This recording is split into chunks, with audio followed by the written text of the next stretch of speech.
nice to meet you. My name is Natalia, and we are on Grand Tour now. Let me represent my dearest guest, Guy Bigwuд, Managing Director of the Global Destination Sustainability Index. Hi, Guy. How are you? Good morning. Hello from Barcelona. Hi, hello from St. Petersburg. How are you? How are you, feeling of this hard time? Well, I'm lucky. I live just outside the center of Barcelona. I have a lovely garden and I live in the hills, and so I'm very fortunate. And kind of enjoying the lockdown a little bit, not traveling so much, and enjoying the air and the things. But it's been rough and hard times here in Barcelona. I like your positive view on this situation, but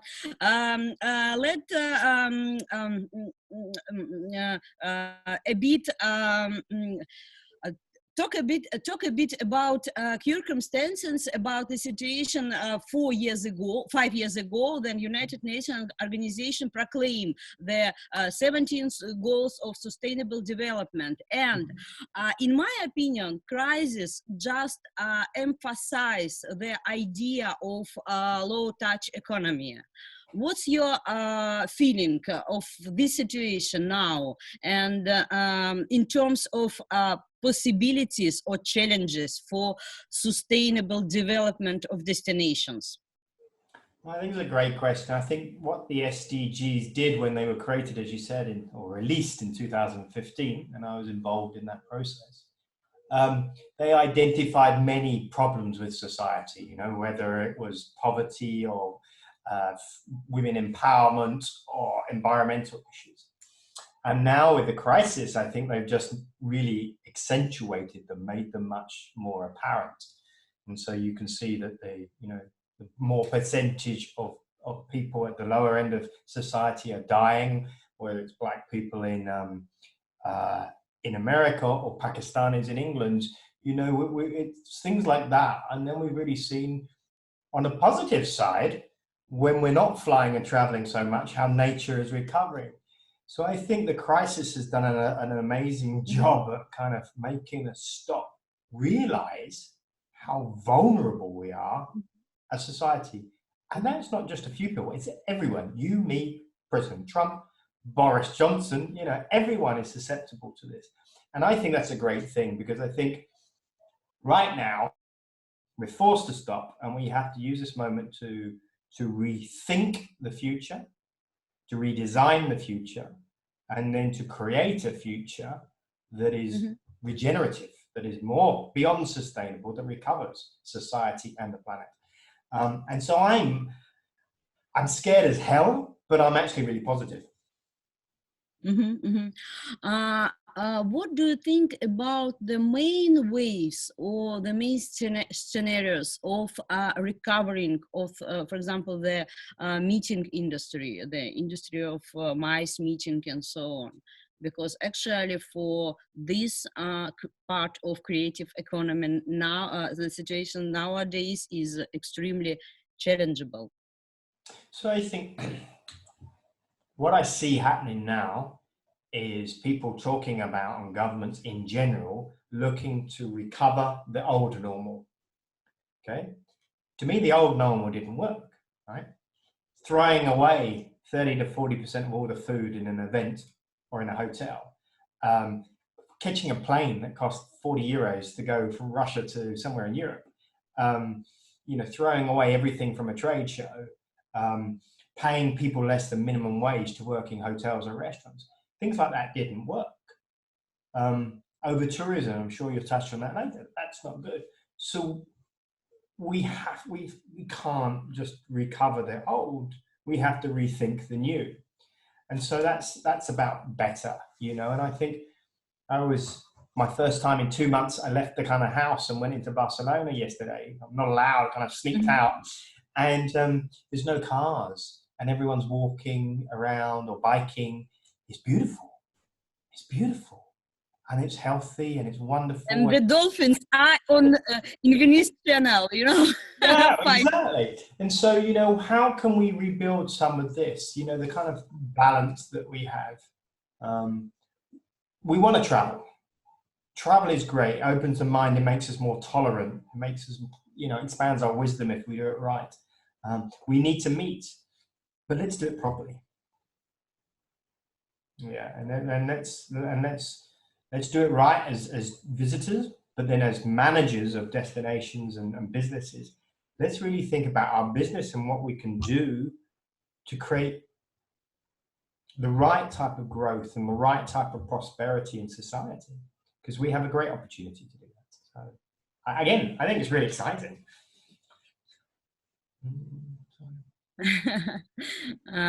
Let's talk a bit about GDS Index in general, about the 4 dimensions in which you proceed the situation and the analysis of the possibility of every destination to be sustainable.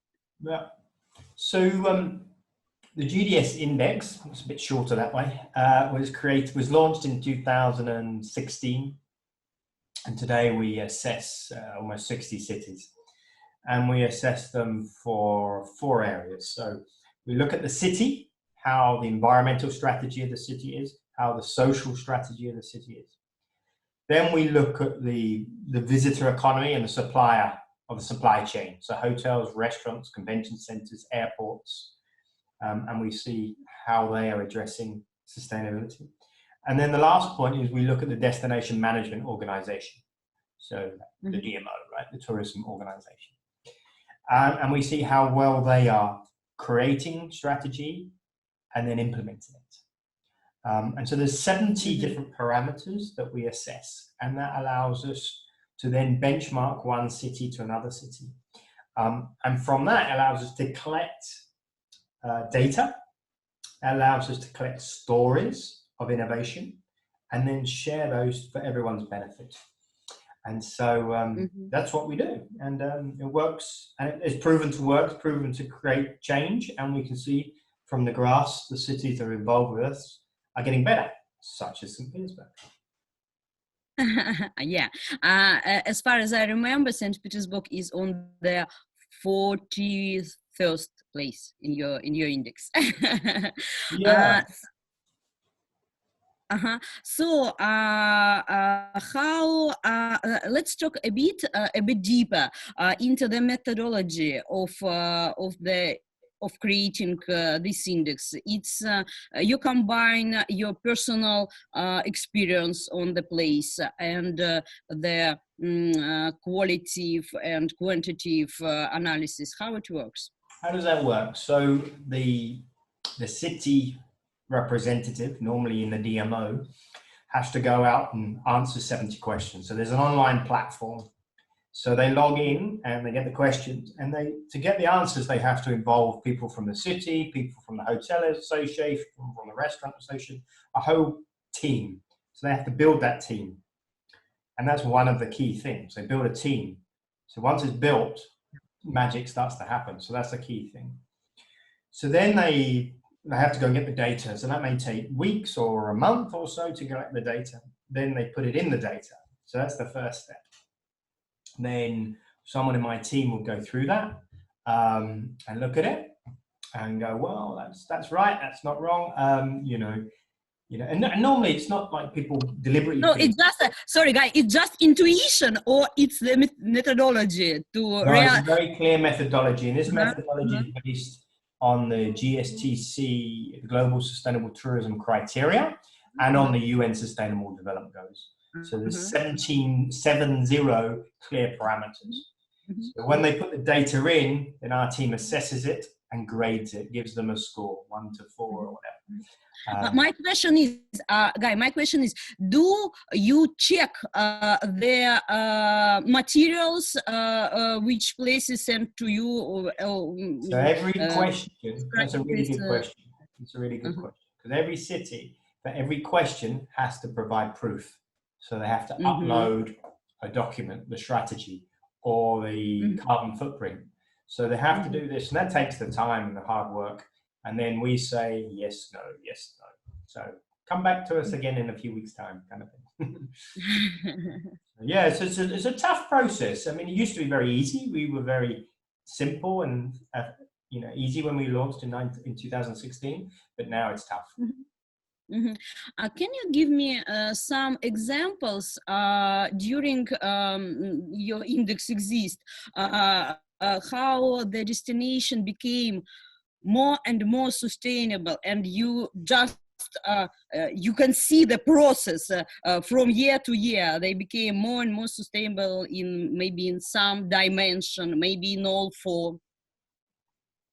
I think, a good example is St. Petersburg. So when they started, as you said, there were 40 something and they hadn't done very much.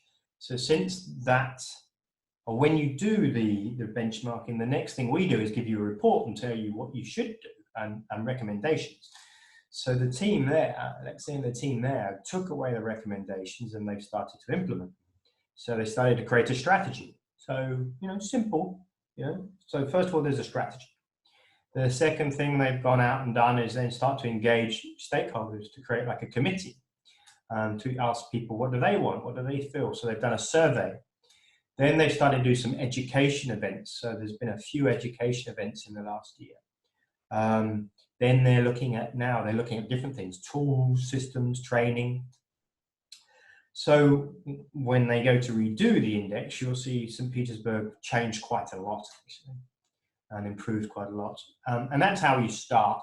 And then you get to a point, so you're St. Petersburg, you're kind of low, and then you get to a middle place, someone like Dublin, who was 20 something.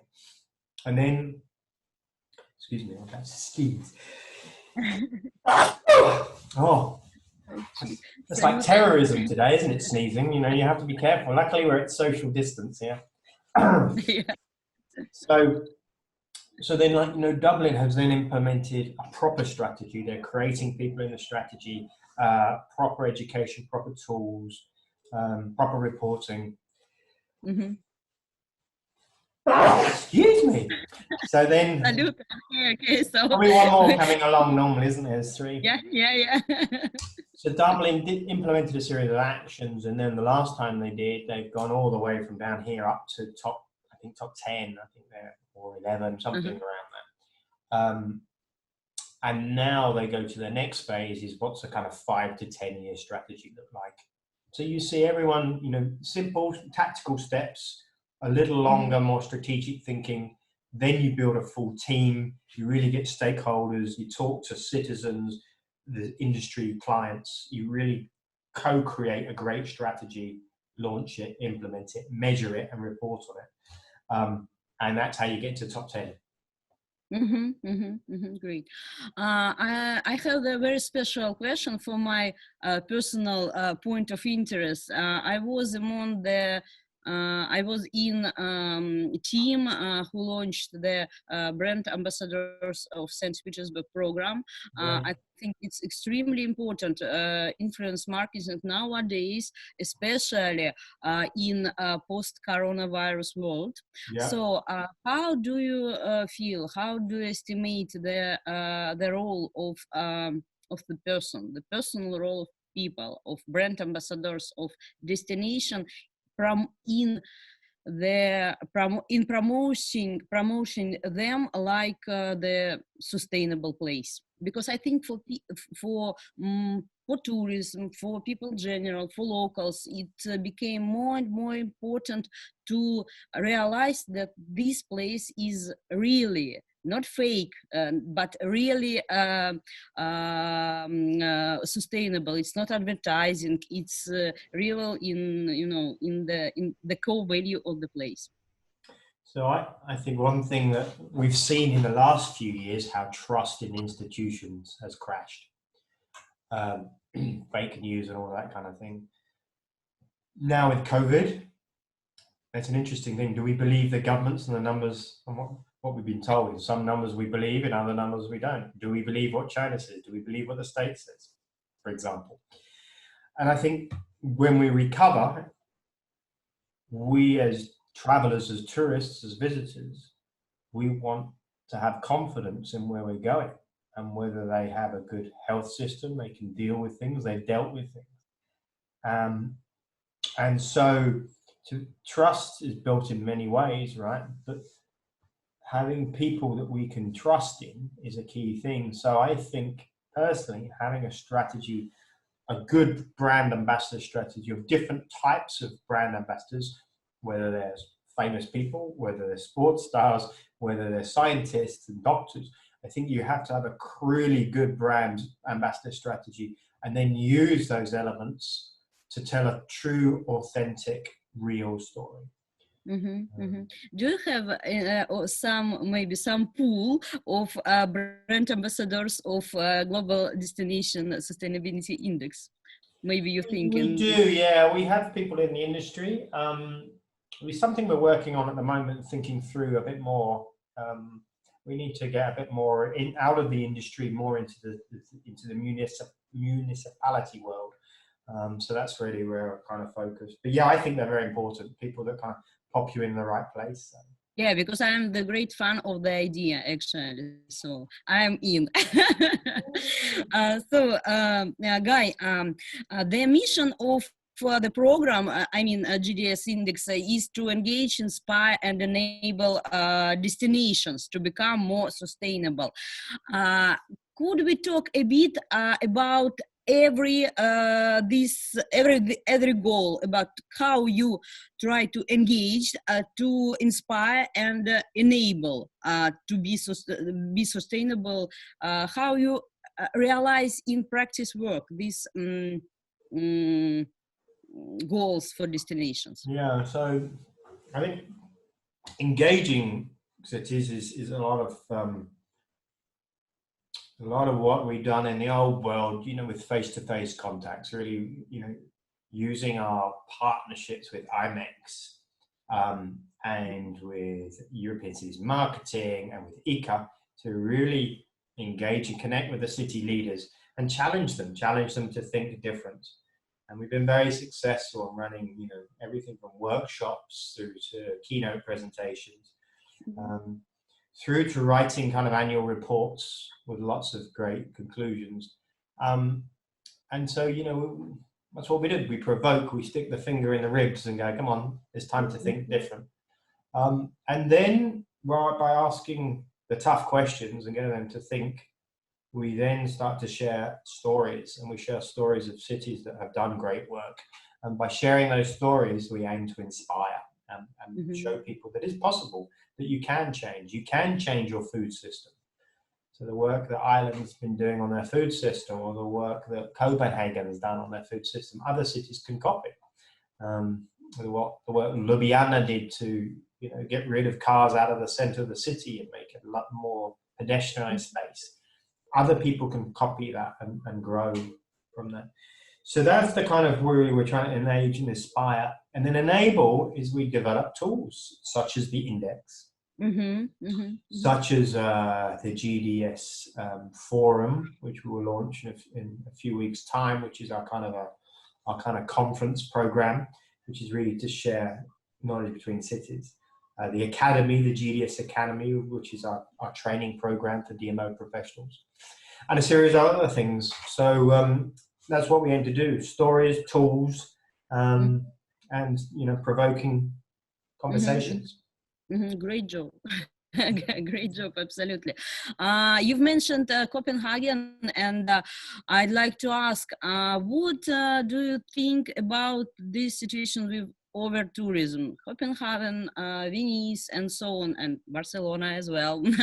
So this is the destination which really feel the bad side of tourism, the other side, the dark side of tourism. Yeah. And how now then we will when we recover in post-crisis, post-coronavirus world, how, in your opinion, we can deal with over-tourism problem? Right. It's a good time. It's a really good time to think about it, because right now we have no tourism, right? Zero tourism. So be careful what you ask for, because in the click of a finger, we fixed the problem. The world was switched off.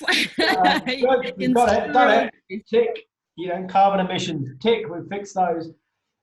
So we've seen, that when you ask for something, you got to be careful and you got to think the other side of stuff. But, I live in Barcelona, and we said we don't have over tourism, we have an invasion. So every summer, or then it was started as a summer, and then it became pretty much every day we'd have an invasion of tourists into the city centre.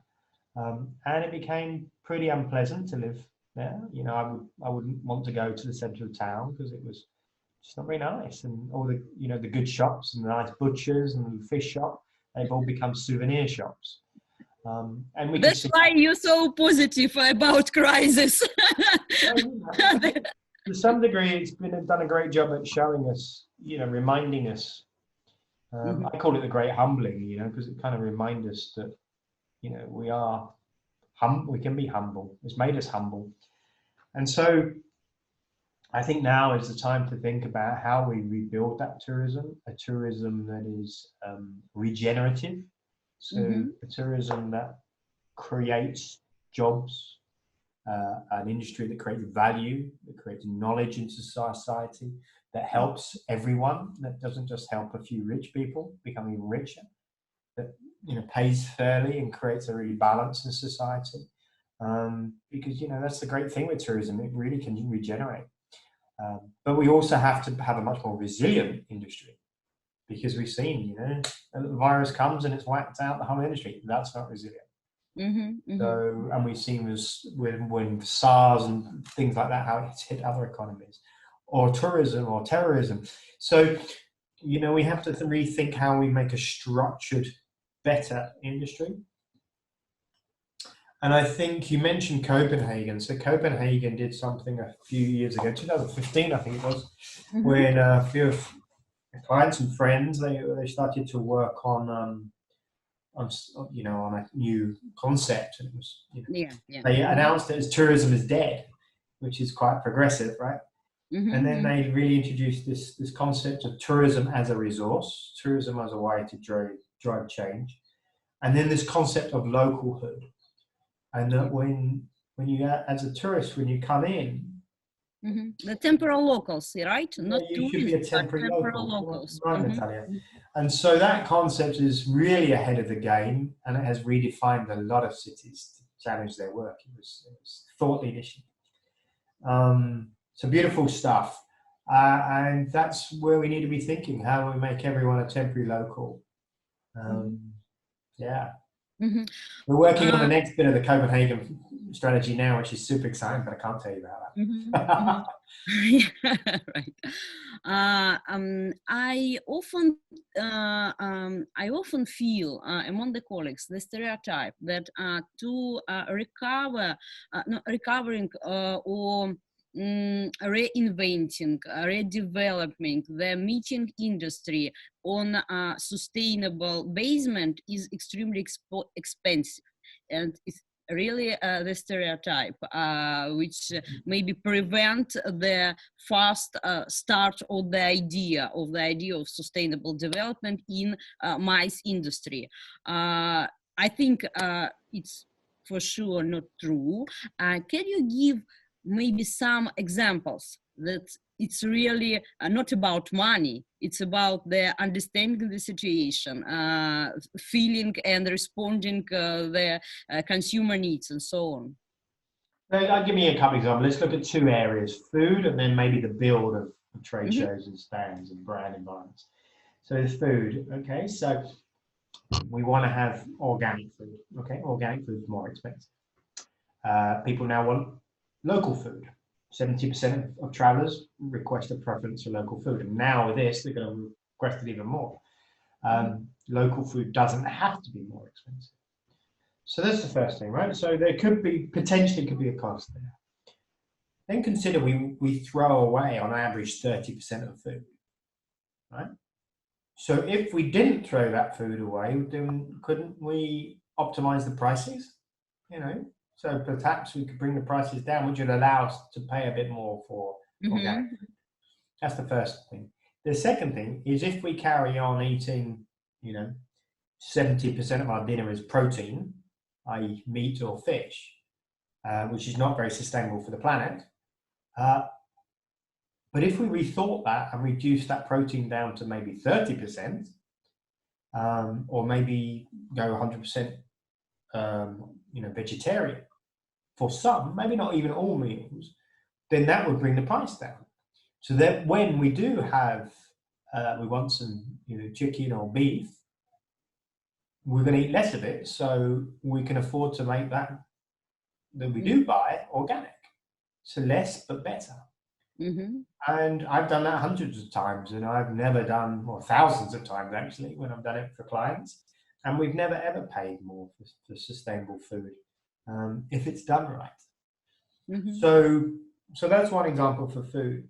The second thing is maybe let's consider a brand environment. So behind me, I've got, I'm Microsoft, and it all says Microsoft, and and we go to my provider and we say, I would like this in a more sustainable, made from more sustainable materials. If I'd asked that in most European countries 2 years ago, it would have been 30% more expensive. In some places of the world, and I'm not sure about St. Petersburg, I would guess it's probably still a little bit more expensive. So instead of using plastics, we're going to build maybe with composite paper structures. And a few years ago, they were actually pretty crap, and the colours were horrible, and they didn't look nice. But now the quality is fantastic. They're the same price, or some are even cheaper. But some things you still might want to build using plastics, because you might want to reuse them, and you might want to use them 5, 10, 15, 20 times. But if you print it with a date on it, you can't reuse it, can you? So, simple things like, Microsoft 2020 conference, Microsoft conference, or Microsoft, and then you can reuse it. And so how simple is that? But we don't do that. What I've learned is that you have to design, this is the kind of circular economy thinking, you have to design for reuse. So we have to design a system that's strong enough to be able to be reused. We can't use the old system that is designed for throwing away. So we might have to spend a bit more initially. We then maybe have to design cases that everything can be broken down and put into a case and reused. And that's no different to the AV world, right? They design stuff now that be reused. But we have to have that thinking. And then and when I've done this, I've seen amazing, changes. We don't build with wood anymore. Everything's a modular design, which means there's no dust, there's no building, there's no cutting or painting, which means it's cleaner, which means we have to hire the space for less time. It means we can get in and out quicker. It means we don't need so much trucks and transport. It means we don't need so many people. So there's all these other benefits.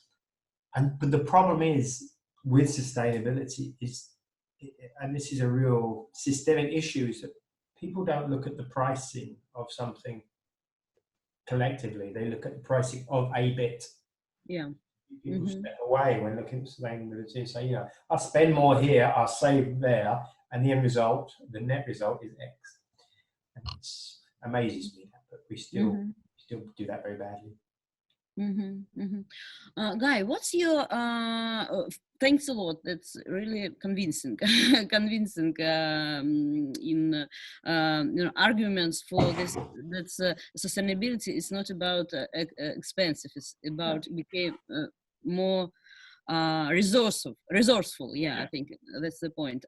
So what's your forecast for the next maybe 2 years, and which things in your opinion will change extremely? For example, for me, the one idea that we will all around the world, the quantity of zero waste tours, touristic tours, will increase extremely. The second point, that PCO, Professional Congress Organizers, will put into main attention their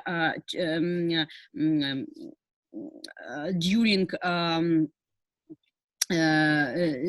choosing the destination for the conference, they will pay into extreme attention the sustainability of the destination. It will be not just the they as well sustainability. It will be one of the top 3 arguments to make congress there or not to make. So that's my forecast. What about your maybe top 5 or more I think we have to, depends what we're looking at. Short term, and short term for me is the next kind of year, or year to kind of 5 years time. And I think there's different things. I think the short term, you know, we're not going to be traveling as much. The markets will open, you know, city based, and then region, and then country, and like national. Who knows? People are saying national won't even really start till the end of the year at the moment. So international travel. So that's going to change up. Capacity is going to be different. We know airlines will only have a half amount of seats set up initially. San Francisco Convention Center said they will open up the whole of next year at 50% capacity. We will know that event organizers and tourists will be much more skeptical, you know, because it's not it's not just about, oh, let's go and go to visit something else for an experience. We could die, you know, visiting somewhere. So, and it's even, you can imagine, like, you know, I get sent or invited to go to St. Petersburg to give a presentation. I mean, I have to ask my wife now. I say, like, darling, are you okay that I go? You know, I never asked her in the past, but now it's a risk to her. So there's a lot of things that will change, and so we're going to have to be really focused on health, safety, and security. And so that's going to change a lot. So how cities present that and project that is key. One of the other things that is super worrying, I think there's two things. I think food-wise, I mean, I live in Barcelona, home of tapas. We're not going to be sharing food, are we? Buffets are going to change. So that actually has a massive benefit to sustainability, because buffets are super wasteful. So there's a plus. On the negative side, you mentioned it, we may be focused on more disposables. But I look at that as a short-term, you know, reaction, because I mean, long-term, we can create reusable serviceware and a practice that is safe. We can have UV systems that scan products in and out of the kitchen. We can have the right chemicals and the right practices. So again, it's a design challenge. So it comes back to the circular economy, and we need to think of the circular economy. Because if we just start throwing stuff away again, one, it makes the experience horrible and not high quality, and two, it's just, as we know, it's terrible for your economy and terrible for the planet. We need, in tough times, we need to be more efficient. So. Yeah, I absolutely agree. I think that we come to the main idea that crisis or coronavirus situation just amplify or strengthen our before it was more or less slow movement to the sustainability world. So we just must follow this way, which the nature, I mean the nature of as well as virus and the medicine show us. Be sustainable. That's the relief for all planet, I think. So thanks a lot, Guy. Thanks for your time, and I think we will proceed with very important points and with forecast regarding the future of industry and future of maybe all planet. I think you raised a really important question there, is that, you know, right now we're reeling and the world's collapsed through the virus. But climate change and the potential impacts are far bigger, are far worse. The risk is massive. You know, just one earthquake, one heat wave can kill many more people than the virus. And it's going to come. And so, you know, right now we realize how precarious the world is, the economy, our industry. We need to rebuild something that is much more, as I said, regenerative, but much more resilient. Yeah. Because we have to get prepared for the future, and we have to mitigate or minimize those risks. This is about survival. Thanks a lot. Thanks. Just small reminder that with us was Guy Bigwud, managing director of the Global Destination Sustainability Index. Thanks, Guy. See you on Grand Tour. Yeah, love to see you. Take care. Thank you very much. Bye bye.